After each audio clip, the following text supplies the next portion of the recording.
નમસ્કાર દર્શક મિત્રો, આઈઆરટીસી ન્યૂઝમાં આપનું હાર્દિક સ્વાગત છે। હું છું આપની સાથે સંધ્યા।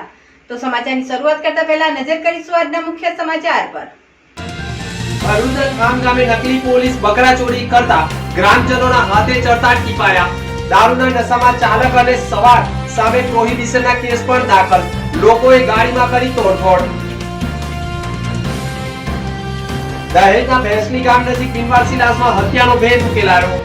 એટીએમના સીસીટીવી ફૂટેજના આધારે હત્યાનો પર્દાફાશ। ઝઘડિયાના ધોળા કુવા ગામમાં ભર શિયાળે ચોમાસા જેવો માહોલ। કેનાલના પાણી ગામમાં ફરી વળતા ઘૂંટણસમા પાણી। અંકલેશ્વરની ઝાયડસ કંપનીમાં ભયંકર આગ, ફાયર ફાઈટર ઘટના સ્થળે। ઝઘડિયા તાલુકાના ધોળા કુવા ગામમાં તમે ભર શિયાળે ચોમાસાનો અનુભવ કરી રહ્યા છો। ઝઘડિયા તાલુકાના ધોળા કુવા ગામમાં ગ્રામજનો ભર શિયાળે ચોમાસાની ઋતુનો અનુભવ કરી રહ્યા છે। ગામની નજીકથી પસાર થતી કરજણ કેનલની યોગ્ય સફાઈ કરવામાં નહીં આવતા ગામના ફળિયામાંથી પાણી વહી રહ્યું હોવાથી લોકોનું અવરજવર કરવાનું મુશ્કેલ બની ગયું છે। ધોળા કુવા ગામે નહેરના પાણી ગામમાં ઘૂસી જતા હોવાથી લોકો ભારે હાલાકી ભોગવી રહ્યા છે। સ્થાનિકોનો આક્ષેપ રહ્યો છે કે કરજણ યોજનાની કેનલ પસાર થાય છે અને તેમાં પાણી છોડવામાં આવે ત્યારે પાણી છલકાઈને ગામની અંદર સુધી જતું હોય છે।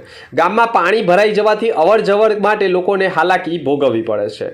કેટલીક વાર તો પાણીના કારણે થયેલ કિચડથી કોઈક માણસો લપસીને અકસ્માતનો ભોગ બનતા હોય છે। ગામમાં પાણી પ્રવેશી જતા નાના બાળકોને સ્કૂલે જવા માટે ભારે હાલાકી ભોગવવી પડતી હોય છે। ઉપરાંત સગર્ભા મહિલાઓ સહિત અન્ય મહિલાઓને દવાખાને લઈ જવામાં પણ સમસ્યા ઊભી થતી હોય છે। ગ્રામજનોએ ગંભીર આક્ષેપ કર્યા છે કે નહેર વિભાગની ગંભીર બેદરકારી છે અને કેનાલની સફાઈ સમયસર ન થતી હોય જેના કારણે કેનાલમાં છોડવામાં આવતું પાણી આગળ સુધી ન જતું હોય અને છલકાઈને ગામમાં પાણી ફરી વળતું હોવાનો આરોપ લગાવ્યો છે। ઝઘડિયા તાલુકાના ધોળા કુવા ગામમાં ગ્રામજનો ભર શિયાળે ચોમાસાની ઋતુનો અનુભવ કરી રહ્યા છે। ગામની નજીકથી પસાર થતી કરજણ કેનલની યોગ્ય સફાઈ કરવામાં નહીં આવતા ગામના ફળિયામાંથી પાણી વહી રહ્યું હોવાથી લોકોનું અવરજવર કરવાનું મુશ્કેલ બની ગયું છે। ધોળા કુવા ગામે નહેરના પાણી ગામમાં ઘૂસી જતા હોવાથી લોકો ભારે હાલાકી ભોગવી રહ્યા છે। સ્થાનિકોનો આક્ષેપ રહ્યો છે કે કરજણ યોજનાની કેનલ પસાર થાય છે અને તેમાં પાણી છોડવામાં આવે ત્યારે પાણી છલકાઈને ગામની અંદર સુધી જતું હોય છે। ગામમાં પાણી ભરાઈ જવાથી અવરજવર માટે લોકોને હાલાકી ભોગવવી પડે છે। કેટલીક વાર તો પાણીના કારણે થયેલ કિચડથી કોઈક માણસો લપસીને અકસ્માતનો ભોગ બનતા હોય છે। ગામમાં પાણી પ્રવેશી જતા નાના બાળકોને સ્કૂલે જવા માટે ભારે હાલાકી ભોગવવી પડતી હોય છે। ઉપરાંત સગર્ભા મહિલાઓ સહિત અન્ય મહિલાઓને દવાખાને લઈ જવામાં પણ સમસ્યા ઊભી થતી હોય છે। ગ્રામજનોએ ગંભીર આક્ષેપ કર્યા છે કે નહેર વિભાગની ગંભીર બેદરકારી છે અને કેનાલની સફાઈ સમયસર ન થતી હોય જેના કારણે કેનાલમાં છોડવામાં આવતું પાણી આગળ સુધી ન જતું હોય અને છલકાઈને ગામમાં પાણી ફરી વળતું હોવાનો આરોપ લગાવ્યો છે। ગુજરાતમાં નકલી બાકી શું છે? બધા જ વિભાગમાં નકલી આવી ગયું છે। ભરૂચ જિલ્લામાં રવિવારના દિવસે 4 વ્હીલ પ્રાઇવેટ ગાડીમાં પોલીસની નેમપ્લેટ લગાવી બે ગઠિયાઓ બકરું ચોરી ગાડીમાં મૂકીને ભાગવા જતાં જ લોકો ફરી વળ્યા હતા। તેમને દબોચી લીધા હતા અને પોલીસને હવાલે કરતા એક છૂટો થયેલો જીઆરડી જવાન અને બીજો ટીઆરબી જવાન હોવાનો ભાંડો ફૂટ્યો હતો। પોલીસે બંનેની સામે કાયદેસરની કાર્યવાહી કરી છે। રવિવારની સંધ્યાકાળના સમયે ભરૂચ તાલુકાના થામ ગામે એક પ્રાઇવેટ 4 વ્હીલ ગાડી આવી હતી જેમાં પોલીસની નેમપ્લેટ હોય જેથી ગ્રામજનો પોલીસ કર્મીઓ હોવાનું માની લીધું હતું, પરંતુ આ જ ગાડીમાં આવેલા બે શખ્સોએ ઘર આંગણે બાંધેલ બકરાનું બચ્ચું ઉઠાવી ગાડીમાં મૂકી ભાગવા જતા ગ્રામજનોએ બૂમાબૂમ કરી મૂકી 4 વ્હીલ ગાડીની આગળ રોકી ગ્રામજનોએ ભારે હલ્લાબોલ કર્યો હતો। પોલીસ કર્મી તરીકે 4 વ્હીલ ગાડીમાં નેમપ્લેટ લગાવી ફરનારા લોકોએ ઝડપી પાડ્યા હતા અને પોલીસના હવાલે કરતા પોલીસે કડક પૂછપરછ કરતા એક આરોપીએ પોતાનું નામ દિનેશ ગણપત મકવાણા રહે પાલડી પીપેર ફળિયું વાગડા તથા અન્ય એક ઈસમ પોતાનું નામ ભૂપેન્દ્ર સુરેશ વસાવા દર્શાવ્યું હતું। તે રહાડ વાગરાનો હોવાનું સામે આવતા પોલીસે કડક પૂછપરછ કરતા દિનેશ ગણપત મકવાણા 2022માં જીઆરડી જવાન હોય અને તે ફરજ ઉપર ન આવતા તેને છૂટો કરવામાં આવ્યો હતો, પરંતુ તેની પાસે રહેલું જીઆરડી જવાનનું ઓળખ કાર્ડ જે તે વિભાગે પરત નહીં મેળવતા પોતાની ગાડીમાં પોલીસની નેમપ્લેટ લગાવી બકરા ચોરી સાથે કેટલાક ગુનાઓને અંજામ આપ્યા છે તે દિશામાં તપાસ શરૂ કરવામાં આવી છે। સાથે ટીઆરબી જવાન વાગરા પોલીસ મથકમાં ફરજ નિભાવતો હોવાનું પ્રાથમિક દ્રષ્ટિએ સામે આવતા તેની તપાસ કરતા તે પણ ટીઆરબી જવાન પોલીસ કર્મી ન હોય શકે, જેના કારણે 4 વ્હીલ ગાડીમાં પોલીસની નેમપ્લેટનો ઉપયોગ કરવો તે ગંભીર પ્રકારનો ગુનો હોવાનું સામે આવતા પોલીસે દિનેશ ગોવિંદ મકવાણા અને ભૂપેન્દ્ર સુલેશ વસાવા સામે ગુનો દાખલ કરી બંનેની ધરપકડ કરી છે. અત્રે ઉલ્લેખનીય બાબત એ પણ છે કે બકરાચોર ઈસમો પાસેથી 4 વ્હીલ ગાડીમાંથી બકરું પણ મળી આવ્યું છે અને તમામ ફોટા અને વિડીયો પણ સોશિયલ મીડિયા ઉપર વાયરલ થયા, જેના પગલે પોલીસે પણ ગુનાની ગંભીરતા સમજી બંને આરોપીઓ સામે ચોરી તથા ડુપ્લિકેટ પોલીસ સહિતની BNSની કલમ મુજબ ગુનો દાખલ કરી પોલીસે બકરાચોર બંને ઈસમોની કાયદેસરની કાર્યવાહી કરી છે. જોકે તેણે પોલીસની નેમપ્લેટ લગાવી અન્ય કેટલા સ્થળે પોલીસ તરીકેની ઓળખ આપી તોડ કર્યા છે તે દિશામાં પોલીસે તપાસનો દોર લંબાવ્યો છે. અંકલેશ્વર GIDCમાં આવેલી Zydus life science limited unit 1 કંપનીમાં આગની ઘટના બની હતી. ઝાયડસ લાઈફ સાયન્સ કંપનીમાં યુનિટ 1માં આગ લાગતા કામદારોમાં નાસભાગ મચી જવા પામ્યો હતો. કંપનીમાં આવેલ CP9 નામના પ્લાન્ટમાં આગ લાગી હોવાનું પ્રાથમિક અનુમાન લગાવવામાં આવી રહ્યું છે. આગની ઘટનાની જાણ થતાં ફાયર ફાઇટરની ટીમો પણ ઘટના સ્થળે દોડી આવી આગ ઉપર કાબુ મેળવવાની તજવીજ આરંભી હતી. આ ઘટના અંગેની જાણ GPCB અને અંકલેશ્વર મામલતદાર સહિત પોલીસ અધિકારીઓને થતાં તેઓ પણ કંપની ઉપર દોડી આવ્યા હતા. આગ અંગેની ઘટનામાં હજી સુધી જાનહાનિના કોઈ સમાચાર જોવા મળ્યા નથી, પરંતુ આગ ભયંકર હોવાના કારણે આજુબાજુની કંપનીવાળા પણ ચિંતામાં મુકાયા હતા. હાલ તો આગનું કારણ શોધવાના પ્રયાસો પર તંત્ર કરી રહ્યું હોવાની માહિતી મળી રહી છે.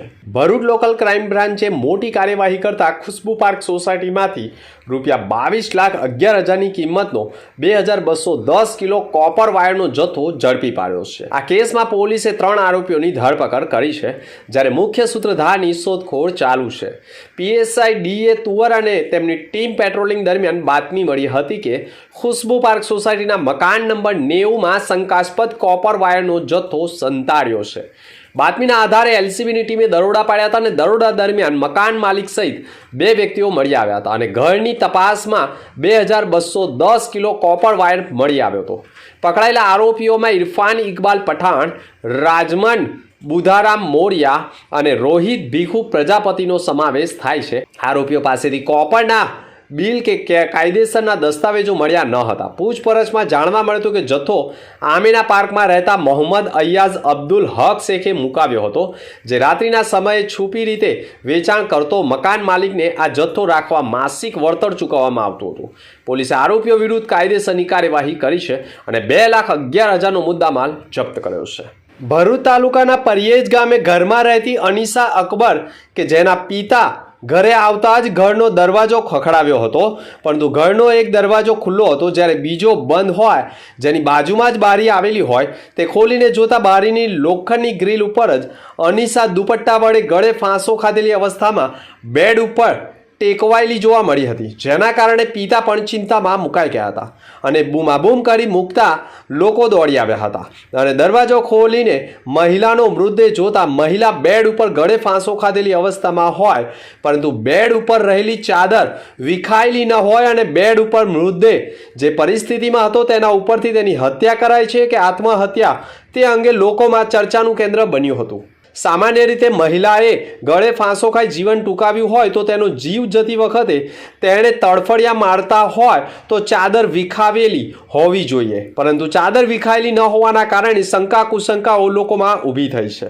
જોકે મહિલાએ ગણતરીના કલાકો પહેલાં જ તેની માતા સાથે અને અન્ય લોકો સાથે વાત પણ કરી હતી. તે સિવાય પણ અન્ય વ્યક્તિ સાથે વાત કરી હોય, જેના પગલે મૃતક મહિલાનો મોબાઈલ પણ પોલીસે કબજે લીધો છે અને મહિલાએ કોઈના ટોર્ચરિંગથી આત્મહત્યા કરી છે કે પછી તેની હત્યા થઈ છે તે દિશામાં તપાસનો ધમધમાટ શરૂ કરતા આખરે ગામમાં પણ મહિલાએ આપઘાત કર્યો છે કે તેની હત્યા કરવામાં આવી છે તે મુદ્દો ચર્ચાનું કેન્દ્ર બની ગયો છે. દહેજ પોલીસ મથકની હદમાં ભેંસલી ગામની સીમમાં મોડર્ન કંપનીની ખુલ્લી જગ્યામાં PCPI આરનાઓએ બનાવેલ ડામર રોડની બાજુમાં પોલીસને ગઈ તારીખ 20/9/2024ના રોજ ફરિયાદી પર દિલીપ ઉર્ફે દીપક સાથે રહેતા મિત્ર બ્રિજ મોહનનો ફોન ફરિયાદી ઉપર ગયો હતો અને વાત થઈ હતી કે ફરિયાદીને કહ્યું હતું કે દિલીપ ઉર્ફે દીપક રૂમ પર આવ્યો નથી અને તે જોલવા કે દહેજ ક્યાંય કોઈને મળ્યો નથી, તો આ દિલીપ ઉર્ફે દીપક તમારા વતન ઘરે આવેલો છે?